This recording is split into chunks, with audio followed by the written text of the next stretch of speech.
আমি পড়ছি দোস্ত, এই বাংলা অঙ্ক ইংরেজি আমি পড়ছি। দোস্ত, কুমিল্লা ভিক্টোরিয়া কলেজ থেকে মাস্টার্স পাস করছি, সরকারি মাদ্রাসা থেকে টাইটেল পাস করছি, কওমি মাদ্রাসা থেকে দাওরা পাস করছি। সারা বাংলাদেশের ইতিহাসে সেরা নাম্বার পাইয়া 1 নাম্বার হয়েছি, আলহামদুলিল্লাহ। এটি কইরে তুই আইছি, ওই অহংকারের জন্য বলছি না, বুঝাইছি যে কিতা আছে আমি জানি, আমার হিগান লাগতো না। আমার কোরআনের আলহামদুলিল্লাহ সামনে 18 বছরের ওই পড়ালেখার তারও আলহামদুলিল্লাহর সামনে আইসা দাঁড়াইতে পারবে না। আমাদের মাদ্রাসাগুলোর যে নুরানির বাচ্চা যেই পড়ে 2 বছরে, আল্লাহর কসম এই 2 বছরের পড়ার সামনে গোটা পৃথিবীর সব বই এটা সামনে মোকাবেলা করার ক্ষমতা রাখে না। না, চলো চ্যালেঞ্জ করি, নাই তো চ্যালেঞ্জ করি। তুমি 12 বছর কইরা অন খারাইয়া মতো, আর আমার 6 বছরের বাচ্চা বইয়া মতো। আমার 6 বছরের নুরানির বাচ্চা আমাদের মাদ্রাসাগুলোতে আপনারা এসে দেখে যাইয়েন, এখানে ফজরের নামাজ জামাতে পড়ে। আর তুমি 20 বছরের দামরা, তুমি মুত্তা ফানি লও না, তুমি কোনোদিন ফজরের নামাজ পড়ো না। হ্যাঁ, কি শিখলা? কে শিখাইলো তোমারে? কি শিখাইলো? আল্লাহ বলেন আহসানাল হাদিস। আমার সময় শেষ।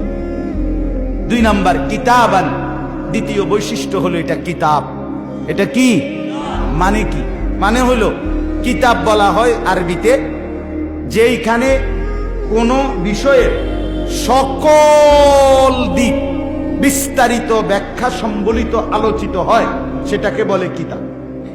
একজন মানুষের জন্ম থেকে মৃত্যু, মৃত্যু থেকে কবর, কবর থেকে হাসর, হাসর থেকে মিজান, মিজান থেকে ফুলসেরাত, ফুলসেরাত থেকে জান্নাত।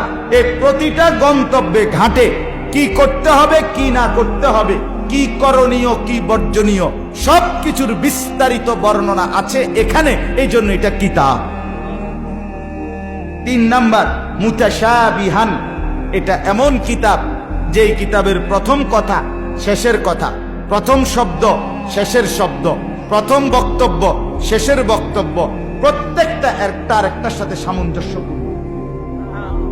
কথার মধ্যে কোনো কিনা লড়সর আউলা জাউলা কোনো আলতু ফালতু কথা না। কিরে বেটা, তুই দি গত রবিবারে কইলি এ কথা, চা দোয়ানে খারাই যে এক লোকে চা খাইতেছিলাম, তুই যে এটা কইলি, অন দে আবার আরেকটা কস তেহিতে কি কয়, দূর বেকুব, চা দোয়ানের কথা নি মানুষে ধরে বেটা। কত কথা কত সময় মানুষে কয় বেটা, সব ধরে কুলাইতে পারবি? আল্লাহ কয় না, আমারটা সবটা ধরে কুলাইতে পারবি।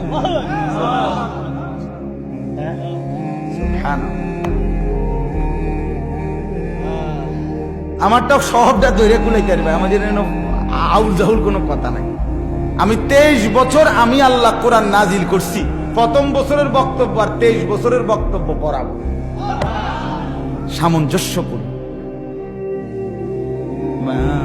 মুতাশাবিহান, সাদৃশ্য। আরো কত ব্যাখ্যা কইলে রাইত লাগবে, এমনি শুধু অল্প দূর কইলে আমার তর্জমাটা। মাথানিয়া, 4 নাম্বার আল্লাহ তাআলা বলেন আমার এই কোরআনের বৈশিষ্ট্য হলো মাথানিয়া।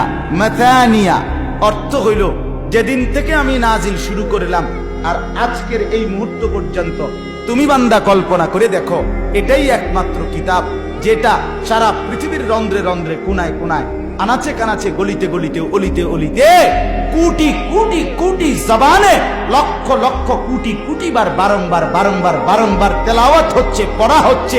এমন অমূল্য একটাই, সেটা কোরআন। এক হাফেজ কোরআন, এই যে হাফেজ আনোয়ার ভাই, এই যে হাফেজ আমার ভাই আবু হানিফ ভাই, বা এরা যত ছেলে হাফেজ হয়, আপনি কি মনে করেন এক খতম কোরআন শরীফ পড়লে হাফেজ হয়? ঠিক না? এই নিয়ম নেই, এই রঙ্গিনী দোয়ান ভাই খাইছে, এটা কিতা মনে করছে? বলে একটা আয়াতের জন্য তাকে কত হাজার বার পড়তে হবে, কত হাজার খতম হইলে এই কোরআন এরপরে কলিজায় বসে, দিলে বসে। তো আল্লাহ তাআলা বলেন এটা এমন একটা কিতাব যেটাকে আমি এমন বানাইছি, পৃথিবীতে 1 মিনিটের জন্য এটার তেলাওয়াত বন্ধ নাই। এখন এখানে না রায়, সবখানে কি রাত? এখানে না মাদ্রাসারা যে মাহফিল, সব মাদ্রাসায় এখন মাহফিল। কোরআনুল কারীমের তেলাওয়াত 1 মিনিট জমিনে বন্ধ হয়।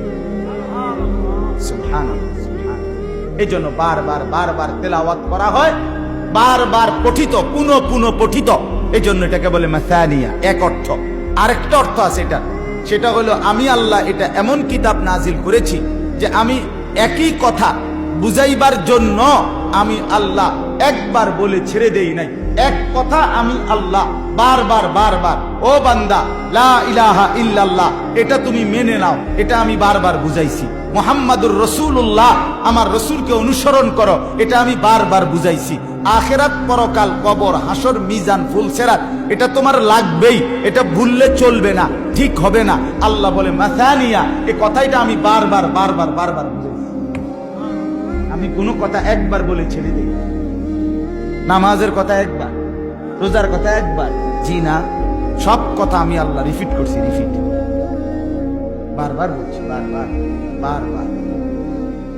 5 নাম্বার বৈশিষ্ট্য, তাকশাইরু মিনহু জুলুদুল্লাযীনা ইয়াখশাউনা রাব্বাহুম। আল্লাহ তাআলা বলেন আমি এটা এমন কোরআন নাজিল করেছি যে কোরআন সত্যিকার দিল দিয়া, আমি আল্লাহর ভয় নিয়া সত্যিকার ভাবে যদি কেউ পড়ে, আল্লাহর কসম আল্লাহ বলে আমার বান্দার শরীরের চামড়ার উপরের যে লোমগুলো আছে এগুলো দাঁড়ায়া যায়, শিহরে ওঠে, কেঁপে ওঠে, কেঁপে ওঠে। তাকশাইর, শরীরের পশম দাঁড়িয়ে যায়। কেমন বৈশিষ্ট্য! যদি দিলে আল্লাহর মহব্বত নিয়ে পড়ে, কলিজায় আল্লাহর ভয় নিয়া, কবরের ভয় নিয়া। সাহাবাইদের জীবনী থেকে বললে তো পাগল হয়ে যাবে। সাহাবাই কেরাম কোরআন শুনতেন আর কেঁপে উঠতেন, চেহারা লাল হয়ে যেত, ঘাড়ের রগ ফুলে যেত, শরীরটা কাঁপতে শুরু। এটা কোরআনের বৈশিষ্ট্য। আপনি আমি না মোহব্বত না থাকার কারণে লড়ে চড়েন, কিন্তু সাহাবাই কেরাম নড়ে উঠতেন, শরীরের লোম দাঁড়ায় যেত।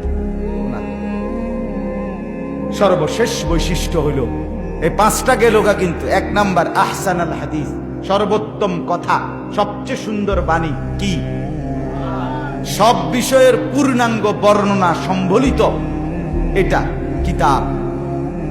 এটাই সেই গ্রন্থ যা প্রথম কথা শেষ কথা সামঞ্জস্যপূর্ণ। 4 নাম্বার বারবার পঠিত অথবা একই বক্তব্য একাধিকবার বর্ণিত। 5 নাম্বার এটা সেই কিতাব সত্যিকার আল্লাহর ভয় নিয়ে কেউ তেলাওয়াত করলে তার শরীরের চামড়া লোমগুলো পর্যন্ত কি হয়ে যায়। সর্বশেষ আল্লাহ বলে এই কোরআন যখন কেউ দিল দিয়া পড়ে, তেলাওয়াত করে, শুনে, গ্রহণ করে, সুম্মা তালিনু জুলুদুহুম ওয়া কুলুবুহুম ইলা যিকরিল্লাহ, তার পুরা বডি, তার ভেতরের অন্তরাত্মা, পুরা দেহ, পুরাটাই আল্লাহর স্মরণে নুয়ে যায়, সেজদায় পড়ে যায়। এই কিতাব পড়লেই পাগল হয়ে যায়, হায় আমার মালিক আপনি কেমনে কথা, তখন সেজদায়